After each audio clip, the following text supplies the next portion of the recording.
মদিনার দুলুবালি চোখে দিতাম সুরমা বলি বলেন মদিনারি চোখে দিতাম সুরমা বলি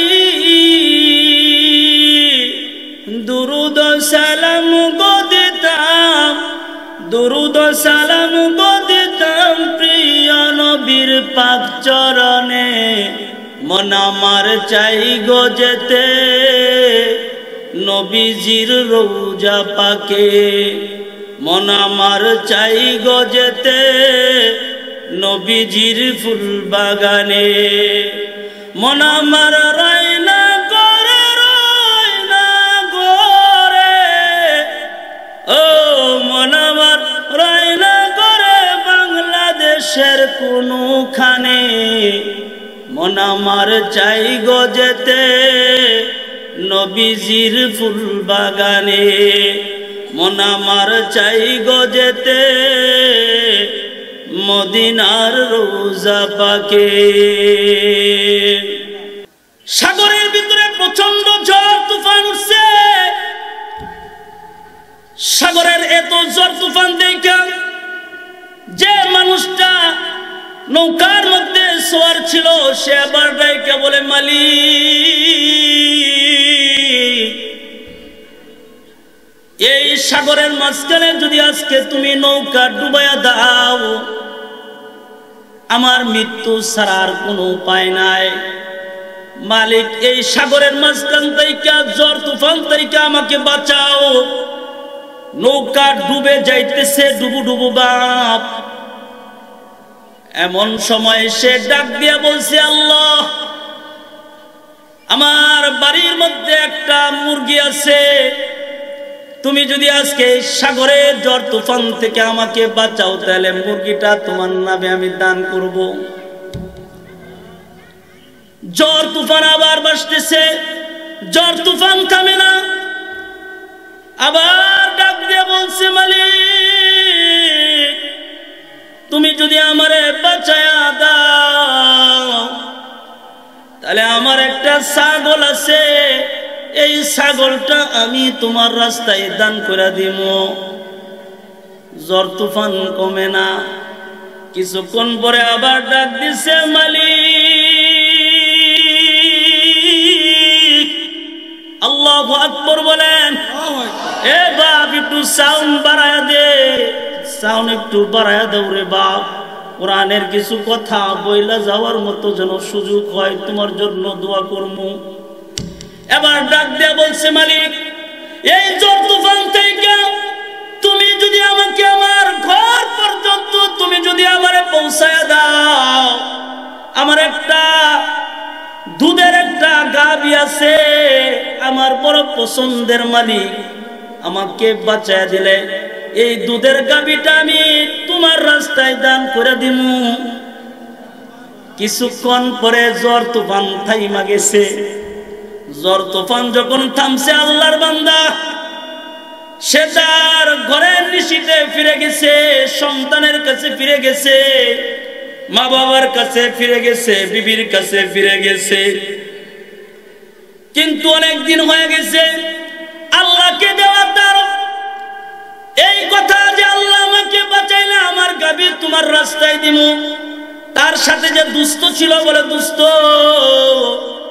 মালিক রে ওয়াদা করছিলি না তোরে বাঁচাইলে তোর দুধের গাভীটা মালিকের জন্য দিয়া দিবি বলছিলি কিনা এবার বলে দুষ্ট বলছিলাম কইতারে দুষ্ট দেশ কেন দেশ নাই কেন এবার এই লোকটা ডাইকা বলে প্রচন্ড ঝড় তুফানের মধ্যে আসমানের মালিক আমাকে ঝড় তুফানের মধ্যে ফালায়া আমার মালিক আমারে ভয় দেখাইছে আর আমি আমার গাভীটা দিয়া আল্লাহরে লোভ দেখাইছি কি দেখাইছে কি দেখাইছে লোভ দেখাইছে তাহলে আল্লাহর সাথে আর আমাদের সম্পর্ক দেখছেননি কত দূরে দূরে কিনা? অথচ আমার মালিক বলে, বান্দা তুমি যদিও আমার কাছ থেকে যদি দূরেও সইরা যাও বান্দা, আমি তোমাকে সরাই না। রাতের আধারে অন্ধকার রজনীতে দুঃখ কষ্ট নিয়ে যখন তুমি আমাকে একবার ডাক দাও, আল্লাহ বান্দা তুই আমারে ডাকতে দেরি হয়, আমি বান্দা তোর ডাকে সাড়া দিতে দেরি করি না। এইটাই তো আমার আসমানের মালিকের কাজ। আমার মালিক বারবার তো ডাইকা বলে, বান্দা সইরা যাইবি না। এ বান্দা তুমি তো আজকে হায়াতি জিন্দেগি, আজকে যারা প্যান্ডেলের বাহিরে দাঁড়ায় রয়েছে, আমি তারা তো জানে না, তারা জানে না এই প্যান্ডেলের মধ্যে কি হইতেছে, এরা জানে না, জানে না। যদি এরা জানতো, আল্লাহর কসম কইরা বলে, এরা দৌড়ায়া দৌড়ায়া প্রতিযোগিতা কইরা এই কোরআনের মজলিসে বসতো।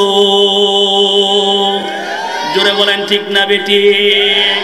কই বান্দা তুমি তো জানো না রে মাওলা, আমার মাওলা কেমন কইরা তোমার জন্য রাখছে। ও বান্দা তুমি যদি জানতা, এই যে তোমরা যে প্যান্ডেল দেখতেছো, এই প্যান্ডেলের চতুর্দিকে দুনিয়ার সব মানুষ চইলা যাইতে পারে, যতক্ষণ পর্যন্ত কোরআনের কথা এই জায়গায় বৈশা হবে, আল্লাহর পাঠানো ফেরেশতাগুলো দাঁড়ে দাঁড়ে এখানে দাঁড়ায়া রইছে, আর আমাদের জন্য মাগফিরাতের জন্য মালিকের কাছে দোয়া করতেছে। আমার মালিক তো ফেরেশতাও রাখছে ক্ষমা কইরা দেওয়ার জন্য। কই বান্দা ফেরেশতাও রাখছে, ফেরেশতারাও তোমার জন্য দোয়া করে। ফেরেশতারা তো দোয়া করে, শুধু ফেরেশতারা দোয়া করে বিষয়টা এমন নয়। কুল কায়নাত মাখলুকাত যত কিছু আমি বানাইছি, আমার সমস্ত কুল কায়নাত মাখলুকাত মানুষের জন্য আমি রবের কাছে দোয়া করতে থাকি। এ বাপ, আজকে আমরা যে কয়েকজন এখানে বসছি, আর বেশি মানুষ নাই কেন জানেন নাকি? কয়টা বাতের জন্য মানুষ দৌড়ায়, ঠিক না বেটি? কিছু বাত, এই বাত কয়টা বাতি তো খাইবি, কয়টা বাতার খাইবি, বেগুন দিয়া খাইলি নাইলে মাছ দিয়াই খাইলি। এই দুইটা বাতের লাইগা মানুষ কত দৌড়াদৌড়ি করে। এই দুইটা ভাইয়ের জন্য, এই দুইটা বাতের জন্য ভাই ভাইকে মারধর করে, বাপের সম্পর্ক নষ্ট হয়ে যা, মার সম্পর্ক নষ্ট হয়ে যা, কয় পৃথিবীর বন্ধু বান্ধবের সম্পর্ক নষ্ট হয়ে যা, দুইটা বাতের জন্য। কথা বলেন ঠিক না বেটি? কিন্তু আমার মালিক বলে, এ বান্দা দুইটা বাতের জন্য তোমরা এত কিছু দৌড়াও, আমি মালিক তোমাদের জন্য প্রস্তুত কইরা রাখছি। খানা তো আমি আল্লাহ তোমাদের জন্য প্রস্তুত করছি। কই আল্লাহ কেমনে প্রস্তুত করছেন, কেমনে প্রস্তুত করছেন? আল্লাহর কোরআন সাক্ষী দেয়, ওয়ামা মিন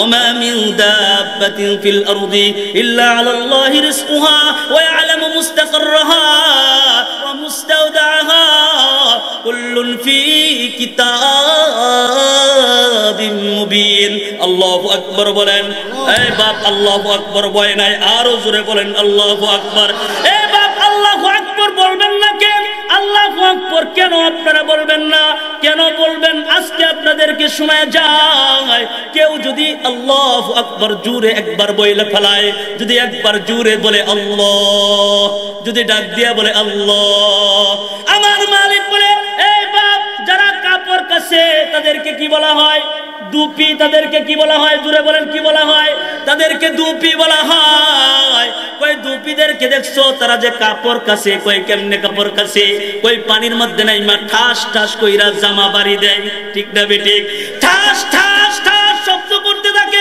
কথা বলেন ঠিক না বেঠিক জোরে জোরে বাড়ি দেয় জোরে জোরে শব্দ করতে থাকে আর জামা পরিষ্কার হইতে থাকে আমার মালিক বলে এই বাপেরা শোনো আমার মালিক বলে কেউ যদি একবার যদি জোরে বইলা বলে আল্লাহু আকবার তাহলে বান্দার দিলের ময়লা কলিজার ময়লা তোমার রূহের ময়লা তোমার কলিজার ময়লা তোমার কলবের যত ময়লা আছে সব ময়লা আমার মালিক মালিক পরিষ্কার করিয়া দেয়। আরে বাপ সুবহানাল্লাহ হয় নাই, আরো জোরে বলেন সুবহানাল্লাহ। এ বাপ সুবহানাল্লাহ কইতেন না কেন লাগা? সুবহানাল্লাহ এটা আপনার আপন, ঠিক না বেঠিক? আলহামদুলিল্লাহ এটা আপনার আপন, এটা আপনার সাথে কবরে যাবে কি যাবে না? সুবহানাল্লাহ এটা আপনার আপন, এইটা আপনার সাথে কবরে যাবে। আলহামদুলিল্লাহ আপনার আপন, এইটা আপনার সাথে কবরে যাবে। কই সুবহানাল্লাহ বলবেন না কেন? বলবেন না কেন? কই আসমান আর জমিনের ভিতরে একটা ফাঁকা জায়গা আছে, মধ্যবর্তী ফাঁকা জায়গা। কেউ যদি একবার তার হায়াতে জিন্দেগিতে সুবহানাল্লাহ একবার যদি বইলা ফেলায়, আসমানের মালিক তার জন্য আসমান আর জমিনের মধ্যবর্তী ফাঁকা জায়গা আল্লাহ নেকি দিয়া ভরপুর বানায়া দেয়। আরো জোরে বলেন সুবহানাল্লাহ, বলেন সুবহানাল্লাহ। আলহামদুলিল্লাহ, লা ইলাহা ইল্লাল্লাহ, আল্লাহু আকবার। সুবহানাল্লাহর ওয়াজ কি আরো দরকার আছে নাকি? সুবহানাল্লাহর ওয়াজ আর করব না। যদি সুবহানাল্লাহ না বলেন তাহলে আরেকবার সুবহানাল্লাহর ওয়াজ কইরা যামু। আরো কি সুবহানাল্লাহ বলার ওয়াজ করব লাগবো? আল্লাহু আকবার বলার ওয়াজ করব লাগবো। জোরে বলবেন তো ইনশাআল্লাহ? কারা কারা বলতে পারবেন আল্লাহু আকবার? জোরে আওয়াজ, হাত তুলেন, হাত তুলেন, জোরে বলেন আল্লাহু আকবার। দুনিয়ার সব মানুষকে জানায় দেন আল্লাহু আকবার। এ বাপ কে বড়, কে বড়? আরো জোরে বলেন কে বড়? আল্লাহ, আল্লাহ, আল্লাহ বড়। এই ফেরেশতারা দেখছস নি, দেখছস নি? ফেরেশতারা কই মাওলা কি দেখমু, কে দেখমু? আমার মাওলা এবার ফেরেশতাদেরকে ডাক দিয়া বলে, ও ফেরেশতারা ওই বাদ্রা এলাকার দিকে তাকাও। ওই বাদ্রা এলাকার ওই যুব সমাজের উদ্যোগে এই মাঠের বিকল্পে তারা একটা মাহফিল করেছে। ওখানে তারা আমাকে পবিত্রতা স্বীকার করেছে, পবিত্রতা বর্ণনা করছে। তারা আমি আল্লাহকে সবচাইতে বড় আমাকে স্বীকৃতি দিছে। বান্দা যা যা যা, ফেরেশতারা সাক্ষী থাক, এদের জীবনের গুনাহগুলো আমি আল্লাহ মাফ করে দিলাম। এই মালিক তো এইভাবে ডাকে, মালিক এইভাবে ডাকে। এই মালিক আমাকে ডাইকা বলতেছে আপনি আমাকে। মালিক বলে ওয়ামা ওয়ামা বিউদা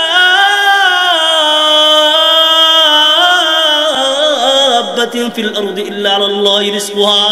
আমার মালিক বলে, এ বান্দা জমিনের ভিতরে যত বিচরণকারী প্রাণী আছে সমস্ত প্রাণীর জীবিকার ব্যবস্থা আমি আল্লাহ নিয়ে নিছি। সুবহানাল্লাহ বলেন, আরো জোরে বলেন সুবহানাল্লাহ। জীবিকার ব্যবস্থা কে নিছে বলেন? কে নিছে বলেন? আমার মালিক নিছে জীবিকার ব্যবস্থা। রিজিক তো তিনি দেন, রিজিকের মালিক তো তিনি। ওই রিজিক কেমনে ঘরের মধ্যে আসে জানো নি বাপ? কেমনে জীবিকা তোমার ঘরের মধ্যে আসে? এই আয়াতের সমব্যাখ্যায় আমি আপনাদেরকে একটা ঘটনা আজকে শোনায়া যাব। আল্লাহর নবীর কিছু সাহাবী ইয়ামান থেকে আসছে মদিনায়। কোথায়? ইয়ামান থেকে মদিনায় আসছে। মদিনায় আসার পরে তাদের যে খাবার ছিল, খাবার শেষ হয়ে গেছে। আগেকার জমানায় যখন মানুষ সফর করত, ওই সফরের ভিতরে কোনো দোকানপাট ছিল না, দূর দূরান্তে কোনো বাড়ি ঘরও ছিল না। আমরা তো সফর করলে গাড়ি থেকে নাইমা চায়ের চাষতেলে বসে চা বিস্কুট খাই। কথা বলেন ঠিক না বেঠিক?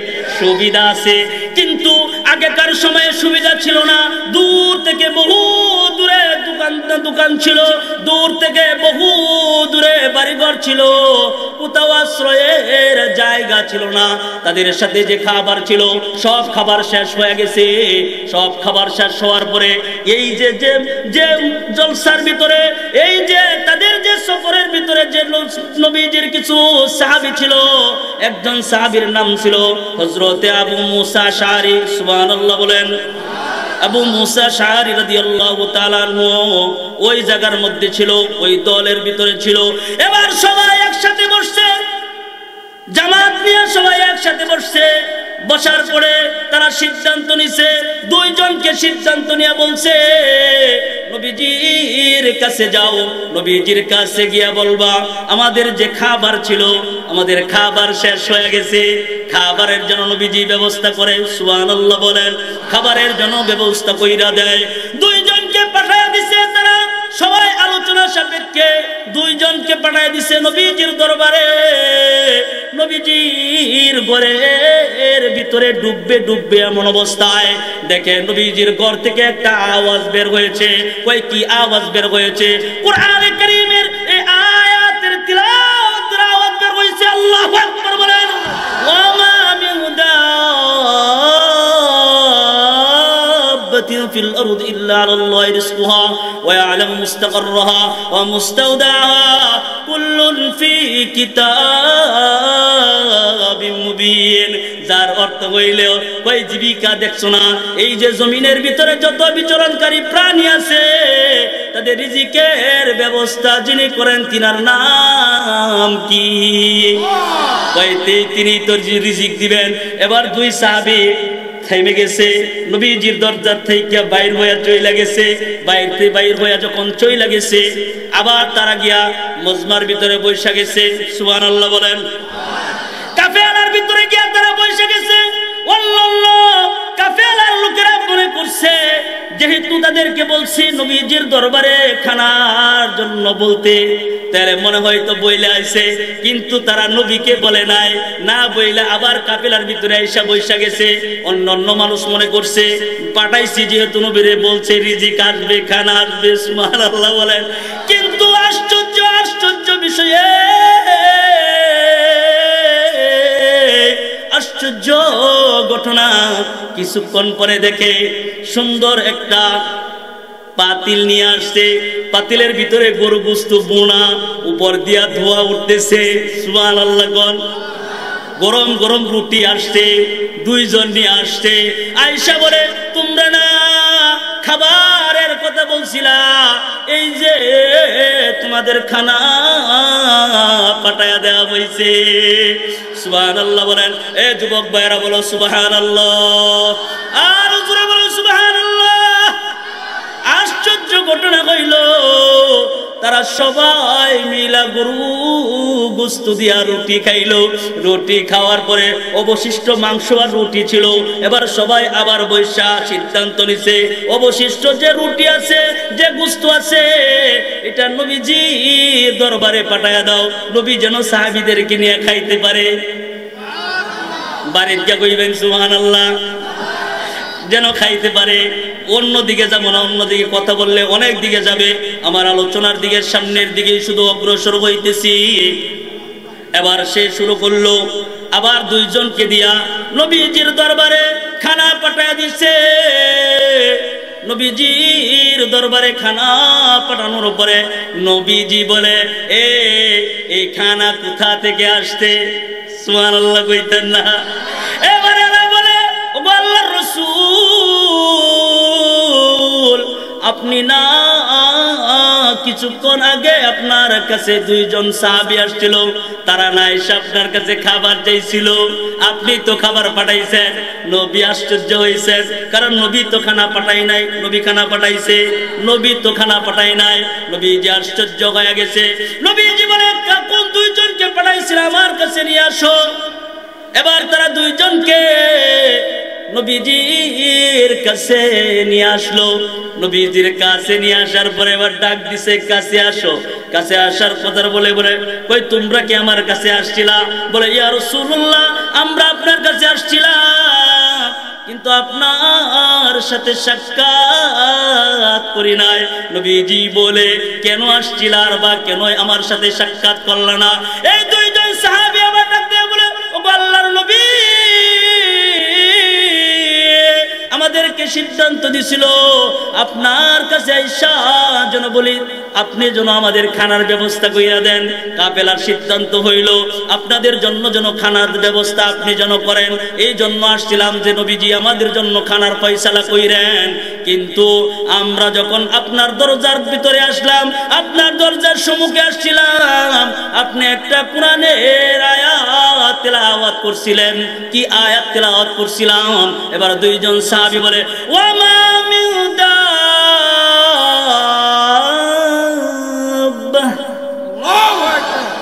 وما من دابة في الأرض إلا على الله رزقها ويعلم مستقرها ومستودعها كل في كتاب مبين। আপনি এই আয়াত তেলাওয়াত করছিলেন যে আয়াতের অর্থ হইল পৃথিবীর জমিনের ভিতরে বিচরণ এমন কোন প্রাণ নাই যে প্রাণীর জীবিকার ব্যবস্থা আপনি নেন নাই। তার মানে তো জীবিকা দিবেন কে? আরো জোরে বলেন, কে দিবে? তাহলে নবীর কাছে বইলা লাভ কি? আল্লাহু আকবার বলেন। তাহলে নবীজির কাছে বইলা লাভ কি? রিজিক তো তিনি দিবেন। এই আয়াতের উপরে বিশ্বাস কইরা আমল কইরা আমরা আমাদের কাফেলার ভিতরে চইলা গেছি। চইলা যাওয়ার পরে দুইজন গরু গোশত আর রুটি নিয়ে আসছে। সুবহানাল্লাহ বলেন। আল্লাহর নবী আবার ডাক দিয়া বলে, ও সাহাবায়ে কেরাম, তোমরা যে রুটি গোশত খাইছো এটা দুনিয়ার কোন রিজিক না, এটা আমার আল্লাহর পক্ষ থেকে জান্নাতের খানা তোমাদেরকে খাওয়াইছে। আরো জোরে বলেন সুবহানাল্লাহ। তে রিজিকের ফয়সালা করেন কে? আল্লাহ তাআলা পরের অংশে বলতেছে, ওয়া ইয়ালামু মুস্তাকাররাহা ওয়া মুস্তাওদাআহা কুল্লুন ফি কিতাবিম মুবিন। পরের অংশে আল্লাহ তাআলা বলে, ওয়া ইয়ালামু মুস্তাকাররাহা ওয়া মুস্তাওদাআহা। বান্দা, তোমার অস্থায়ী অবস্থান, তোমার স্থায়ী অবস্থান, কয়দিন তুমি অস্থায়ী থাকবা, কয়দিন তোমার স্থায়ী অবস্থান, এটা আমি আল্লাহর একটা কিতাব আছে, আমার একটা খাতা আছে। এই খাতার ভিতরে আমি আল্লাহ স্পষ্ট কইরা লিখা দিছি। তাহলে আমরা কয়দিন খামো না খামো, আমরা কয়দিন খামো না খামো, এটা নির্ধারণ করে কে? বাবা বলেন, কে নির্ধারণ করে? তো আমার মালিক। কয় টেনশন তো তোমার নাই, টেনশন তো তোমার না। কয় তোমরা জমিনের দিকে তাকাও, আল্লাহর কোরআন সাক্ষী দেয়, ওয়া আয়াতুল লাহুমুল আরদুল মাইতা আহইয়াইনাহা ওয়া আখরাজনা মিনহা হাব্বান ফামিনহু ইয়াকুলুন। সুবহানাল্লাহ বলেন। আমার মালিক দেখেন কত সুন্দর মালিক আমার। এবার আমার মালিক ডাক দিয়া বলে, ওয়া আয়াতুল লাহুমুল আরদুল মাইতা, জমিনের দিকে তাকাও, জমিন তোমাদের জন্য নিদর্শন বানায়া দিছি। সুবহানাল্লাহ। জমিনের দিকে তাকাও, জমিন এটা মৃত জমিন, এটার কোনো জান নাই, প্রাণ নাই। কথা বলেন ঠিক না বেঠিক? জমিনের মধ্যে যেভাবে আমরা অহংকার কইরা চলি, জমিনের মধ্যে যেভাবে আমরা আঘাত দেই, প্রাণ থাকলে আমাদের খবর হয়ে যাইতো। কথা বলেন ঠিক না বেঠিক? কই জমিনের ভিতরে তো সবচেয়ে বড় কষ্ট আমরা দেই, জমিনকে ফাটা ছিঁড়া করি, জমিনের উপরে কত গাছ ফলায়। আল্লাহ বলেন জমিনের দিকে তাকাও, এই জমিন আমি মৃত জমিন বানায়া দিছি। কিন্তু আশ্চর্যের বিষয়, আমি নিদর্শন বানায়া দিছি মৃত জমিন। এই মৃত জমিনের ভিতরে তুমি যখন একটা মৃত বীজ বপন করো, আমরা যদি কোনো একটা সিমের গুটা লাগাই, সিমের গুটাটা কি বাবা, এটারে সুন্দর কইলা রোদের মধ্যে শুকায় কি শুকায় না? জোরে বলেন। একটা পেঁপের গুটা, এটাকে সুন্দর কইরা রোদের মধ্যে শুকায়, এটার মধ্যে কোনো জান আছে? এটার মধ্যে কোনো প্রাণ আছে? কই শসার একটা গুটা দেখবা, একটা পেঁপের একটা গুটা দেখবা, একটা সিমের গুটা দেখবা, যেটা জমিনের ভিতরে রোপণ করা হয়, ওই সিমের বীজেরও কোনো জান নাই, প্রাণ নাই। জমিনের ভিতরে যে তুমি এটাকে পয়তা দিছ, সুন্দর করে নিপন করে ভিতরে দিছ, এই জমিনের কোনো জান নাই, প্রাণ নাই। এই মৃত জমিনে যখন মৃত বীজটাকে যখন তুমি ওই জায়গায় রোপণ কইরা চারপাশে একটু পানি ছিটায়া দেওয়ার পরে তুমি রাতের বেলা ঘরের মধ্যে আইসা আরামে একটা ঘুম দাও। সকাল হয়ে গেলে তুমি দেখো, যখন তুমি তোমার ক্ষেতের ভিতরে যাও, ক্ষেতের ভিতরে দেখো গিয়া মৃত জমিন পাইটা, মৃত বিসি পাইটা আল্লাহ একটা চারা রোপণ করে দেয়। ঠিক না বেঠিক? চারা রোপণ করেন কি? চারা গাছ আল্লাহ তাআলা গজায়া দেয়। এই চারা গাছ তো আল্লাহ তাআলা গজায়া দেয়। ওখান থেকে আল্লাহ তাআলা ফামিনহু ইয়াকুলুন, ওখান থেকে আল্লাহ শস্য দানা বের কইরা আপনি আমার জন্য রিজিকের ব্যবস্থা কইরা দেয়। সুবহানাল্লাহ বলেন। একদিন হযরত আবু বকর রাদিয়াল্লাহু তাআলা আনহু বলে, সুন্দর করে বুঝবেন, আমার কথা বুঝতেছেন তো ইনশাআল্লাহ? হযরত আবু বকর রাদিয়াল্লাহু তাআলা আনহু বলে, আমি তিনটা জিনিস তিন জায়গায় খুঁজছি, যেই জায়গায় খোঁজার কথা ওই জায়গায় খুঁজছি কিন্তু পাই নাই। সুবহানাল্লাহ কইতেন না? ওই আমি তিনটা জিনিস তিন জায়গায় খুঁজছি, যেখানে খুঁজলে পাওয়া যায় ওই জায়গায় খুঁজছি কিন্তু পাই নাই। সুবহানাল্লাহ কোন? হযরত আবু বকর রাদিয়াল্লাহু তাআলা আনহুকে জিজ্ঞেস করা হয়েছে, ও আবু বকর,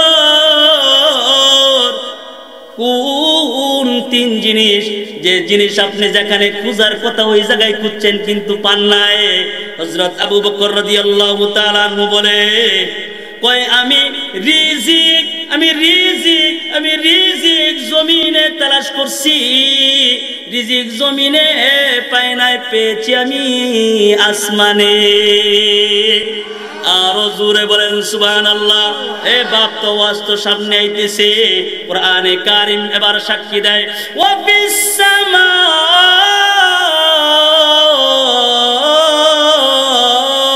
রিজকুকুম ওয়া মা তুআদুন। আমার মালিক বলে, এ বান্দা তোমরা রিজিক তালাশ করো জমিনে, আমি তো জমিনের ভিতরে রিজিক রাখি নাই। তোমরা নাঙ্গল চাষ করো, তোমরা হাল নিয়ে বৈশা যাও, গরু নিয়ে যাও, গাভী নিয়ে যাও, জল নিয়ে যাও, নাঙ্গল নিয়ে যাও, যায় কি যায় না? গিয়া জমিনের ভিতরে আমরা কি খুঁজি? রিজিক খুঁজি। কথা বলেন ঠিক কিনা? অন্য তো আয়াতে আল্লাহ তাআলা বলেন, ফাইদা কুদিয়াতিস সালাত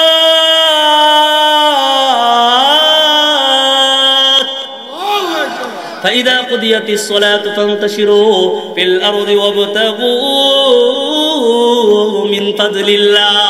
আল্লাহ তাআলা বলে, বান্দা যখন তোমার ইবাদত শেষ হয়ে যাবে, যখন তোমার নামাজ শেষ হয়ে যাবে, নামাজ শেষ হয়ে যাওয়ার পরে তুমি জমিনের ভিতরে বিচরণ করো। আল্লাহু আকবার বলো। তোমরা জমিনের ভিতরে ছড়ায় ছিটায় যাও। রিজিকের কথা বলে নাই যে তোমরা রিজিক তালাশ করো। আল্লাহ তাআলা বলে, ওয়াদারুল বাইয়ে, আল্লাহর অনুগ্রহ তালাশ করো। সুবহানাল্লাহ। কি তালাশ করো? কি ওই আল্লাহর অনুগ্রহ তালাশ করো, আল্লাহর দয়া তালাশ করো, আল্লাহর প্রেম তালাশ করো। বান্দা তুমি যদি তালাশ করতে পারো, ফজরের আগে তোমরা দেখবা পাখিগুলো যখন বের হয় কিচির মিচির শব্দ করে, কি করে না? তারা কাকে ডাকে, কাকে ডাকে? জোরে বলেন, কাকে ডাইকা বের হয়? আসমানের মালিককে ডাইকা কিচির মিচির কইরা ফজরের আগে বের হয়ে যায়। সারাদিন কোথায় যেন ঘোরাঘুরি করে, সারাদিন ঘোরাঘুরি করার পরে সন্ধ্যাবেলা যখন তারা উইরা তাদের নিরে ফিরে যায়, তখন আমরা দেখতে পাই ভরা পেটে মালিক তাদের ঘরে ফিরাইয়া দেয়। ঠিক না বেঠিক? কথা বলেন ঠিক না বেঠিক? ভরা পেটে ফিরাইয়া দেয়। আমার মালিক বলে, এ বান্দা তুমি যখন আমার ইবাদত কইরাও, আমার অনুগ্রহ তালাশের জন্য যখন তুমি বের হয়ে যাইবা, আমি আসমানের মালিক কি নির্ধারণ নাকি? আমি আসমানের মালিক কি এতই কঠোর নাকি?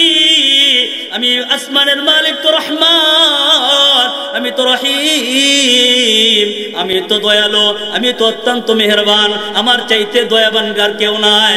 আমি আল্লাহ রব্বুল আলামিনের দয়া অনুগ্রহ যদি ইবাদত কইরা তারপরে যদি তালাশ করো, পাক পশু পাখিরা যেমন সারাদিন গুইরা তার বড়া পেট নিয়ে যখন সে তার ঘরে ফিরা যায়, বান্দা আমিও তোমাদেরকে পকেট ভর্তি টাকা দিয়া বাড়িতে ফিরাইতে দেরি করব না। কথা বলেন ঠিক না বেঠিক? তারাও কিচির মিচির শব্দ করে ডাক দিয়ে বলেন, মালিক বের হইতেছি, আমাদের দিকে একটু দয়া করবেন, ঠিক না বেঠিক? বান্দাও যখন বলবে, আল্লাহ আমার সামর্থ্য নাই, আমি তোমারে দেওয়ার মতো আমার কিছু নাই, কিন্তু তোমারে ডাকার মতো আমার একটা অন্তর আছে, মাওলা আমি তোমারে ডাকছি, মাওলা তুমি আমার দিকে একটু দয়া কইরো, অনুগ্রহ কইরো। বান্দা যখন নত হয়ে যায়, আল্লাহ নতওয়ালা বান্দার উপরে আসমান থেকে রহমতের সকিনা নাজিল কইরা দেয়। আল্লাহ তাআলা বলতেছে, এ বান্দা শুনো, অনুগ্রহ তালাশের জন্য বের হইবা, রিজিকের ফয়সালা তো আমি বলে। হযরত আবু বকর রাদিয়াল্লাহু তাআলা বলছে কি যে আমি রিজিক তালাশ করছি, কই? জোরে বলেন কই? ওয়াজ খায়ালে বইতো না, বাড়িতে নানির লাগিয়া লয়ে যাওন লাগবো, ঠিক না বেঠিক? নানির লাগিয়া লয়ে যাইতেন না, নানি নয় তার বুনি, না নাই তোর বইনো, তা নানিরা জানানোর দরকার আছে না নাই? আমার নানিরা খালি কয় আমার বুড়োই খালি ফাঁকি দিয়া যাও গা, আইতে বেলা আমার লাগে কিচ্ছু লয়ে আও না, খালি খালি একটা হাত লয়ে, ঠিক না বেঠিক? মাঝে মধ্যে কিছু লয়ে যাইবেন, লয়ে যাওয়া সুন্নত, ঠিক না বেঠিক? ওয়াজে আইছো কিছু কিনে লয়ে যাইবেন। এই তো মেলা বসাইছে না, এই মেলাগুলো যদি এখানে না বসতো, পৃথিবীর যত জায়গায় মাহফিল হয়, ওই মাহফিলগুলোর মধ্যে যদি এরকম মেলা না হইতো, আল্লাহর কসম করে বলে এই সমস্ত প্যান্ডেল দিয়ে মানুষ কুল কিনার করতে পারতো না, ঠিক না বেঠিক? এগুলো মেলা বসায়া মানুষের ঈমান আমল সব নষ্ট করে দিতেছে। এগুলো আগামী বছর থেকে বর্জন করতে পারবেন তো ইনশাআল্লাহ? এই যুব সমাজেরা পারবো তো ইনশাআল্লাহ? কোন দোকানপাট হবে না, পারবে না ইনশাআল্লাহ? এগুলো সব জায়গায় চলতেছে। সব জায়গায় চলার কারণে দেখা যায় মাহফিলে মানুষ এত কম, আর ওই জায়গায় যাত্রা পালার মতো মানুষ, একবারে বঙ্গপালের মতো মানুষ আসা যায় না। আওয়ার সময় মহিলাদেরকে যাতাযাতি করে সাইড করাইয়া তারপরে থেকে আওয়া লাগছে, ঠিক না বেঠিক? পুরুষ আর মহিলা একবারে সমান সমান। কেন এরকম হবে কেন?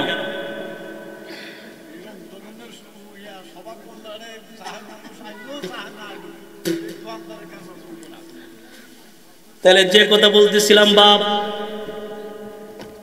এক নাম্বার বলছেন কি, ওই জমিনে রিজিক তালাশ করছি, পাইছে কই? জোরে কয় না? শিখেন বাপ, শিখেন, শিখার দরকার আছে। জমিনে তালাশ করছে, পাইছে কই? আসমানে পাইছে। হযরত আবু বকর রাদিয়াল্লাহু তাআলা দুই নাম্বার বলে, আমি যখন অসুস্থ হয়ে যায় তখন আমি সুস্থতা খুঁজি ঔষধের ভিতরে, ঠিক না বেঠিক?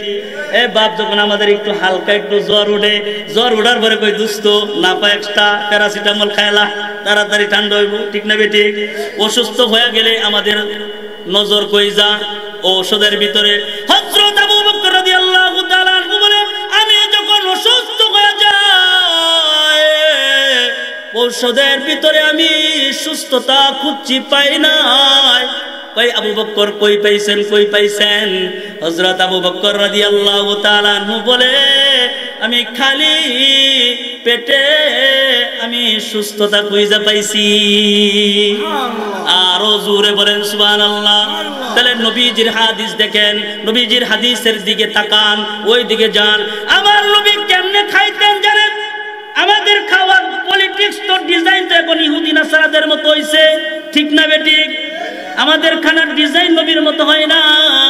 আমার নবী কেমনে খাইতেন একটু এখান থেকে শিখা যান। যদি শিখা যান, আল্লাহর কসম করে বলে আবু বকর বলে, এই ডিজাইনে কেউ যদি খায় বড় ধরনের কোনো সুস্থতা মালিক তারে দিবে না। আরো জোরে বলেন সুবহানাল্লাহ। আমার নবীর খাওয়ার ডিজাইন হইল এইরকম ডিজাইন ছিল। আমার নবী এক ভাগ থাকতো খালি, এক ভাগ থাকতো খাবার, আর এক ভাগ থাকতো পানি। সুবহানাল্লাহ।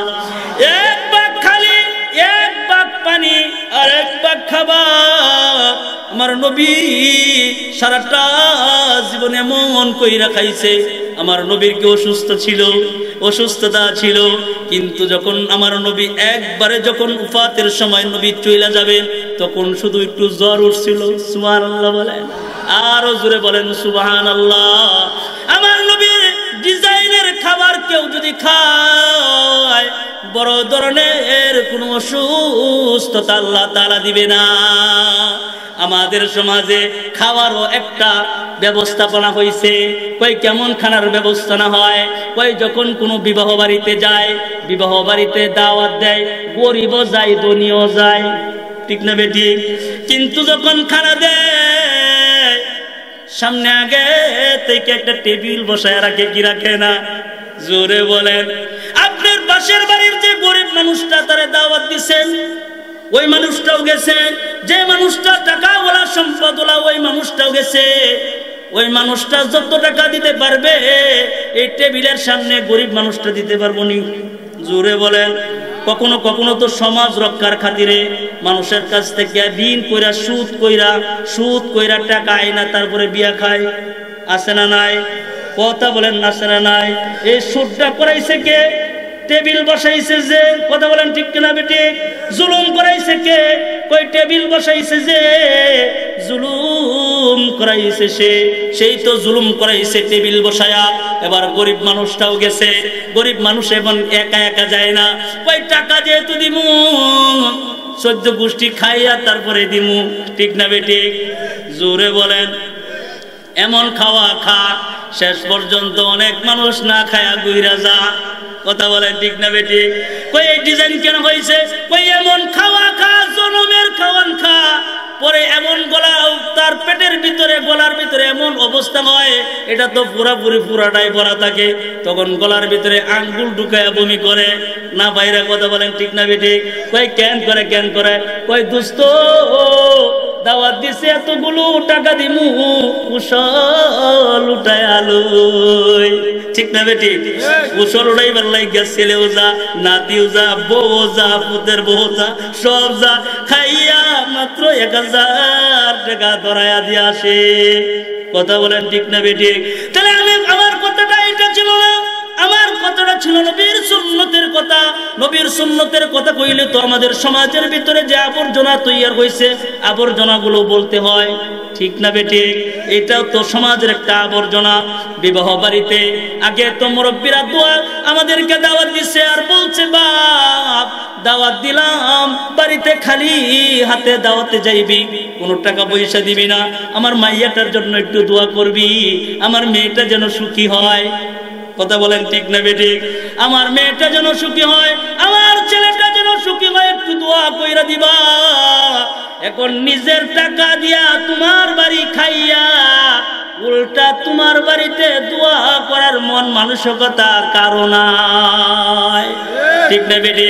আমার টাকা দিয়ে আমি কামু, দোয়া কেন লাগিয়া তোমার লাগিয়া করমু, ঠিক না বেটি?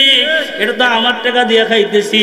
তাহলে তুমি যে টেবিল বসাইলা, এটা মনে হয় আমার নবীর সুন্নত, এটা আমার নবীর সুন্নত। আমার নবী কি কোনোদিন আমার নবীর মেয়ে কয়টা জানেননি? 4টা। কয়টা? আমার নবীর 4টা মেয়ে ছিল। আমার নবীর 4টা মেয়ের বিবাহের ডিজাইন তুমি যদি পড়তা, তাহলে তোমার জিন্দেগিতে কোনোদিন বিবাহের বাড়িতে টেবিল বসাইতা না, কথা বলেন ঠিক না বেটি? তাহলে বলছে যে দুলো শোনো, আমি তো অসুস্থতা হইলে আমি সুস্থতা ওষুধের ভিতরে খুঁজছি, পাই নাই, অল্প খাবারের মধ্যে আমি সুস্থতা খুঁজে পাইছি। সুবহানাল্লাহ বলেন, আরো জোরে বলেন সুবহানাল্লাহ। কয় 3 নাম্বার, কয় আমি বড়া পেটে জ্ঞান তালাশ করছি, বড়া পেটে আমি জ্ঞান তালাশ কইরা পাই নাই। কয় তাহলে আপনি কিভাবে জ্ঞান খুঁজতে পাইছেন? কয় আমি জ্ঞান খালি পেটে খুঁজে পাইছি। সুবহানাল্লাহ বলেন। মানুষ যখন খায় তখন মানুষ অলস হয় কি হয় না? অলস হওয়ার পরে দুনিয়ার কোনো কাজ করতে তার ভালো লাগে না। অনেক লম্বা কথা বলতে গেলে অনেক লম্বা হবে।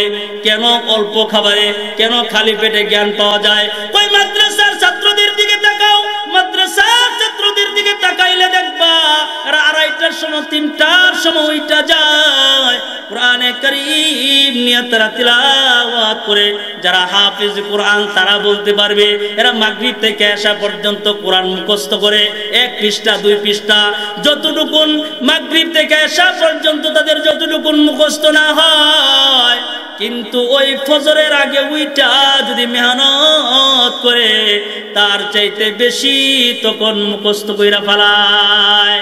ঠিক না বেঠিক? তাহলে এইটাই তো খালি পেটে পাওয়া যায়। তাহলে বাপ আমি যে কথা বলতেছিলাম, ওমা মিন দাব্বাতিন ফিল আরদি ইল্লা আলাল্লাহি রিজকুহা ওয়া ইয়ালামু মুস্তাকাররাহা ওয়া মুস্তাওদাহা কুল্লুন ফি কিতাবিম মুবিন।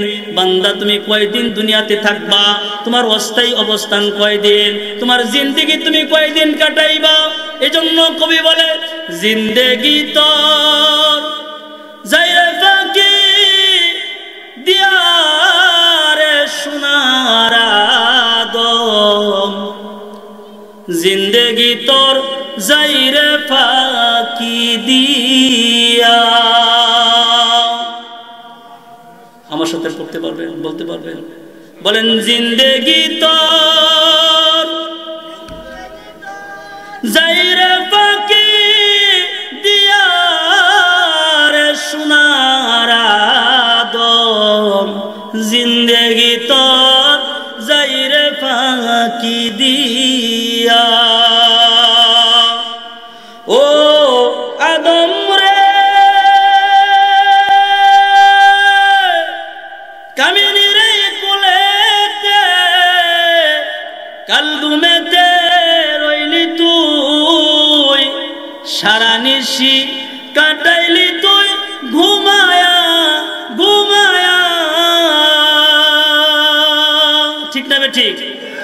ও আদম রে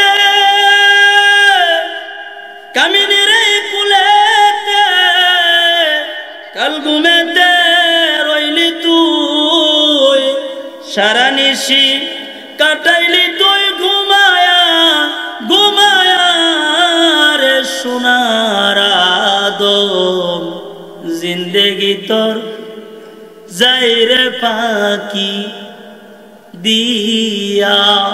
জিন্দেগি তোমার যাইরে ফাঁকি দিয়া রে সোনার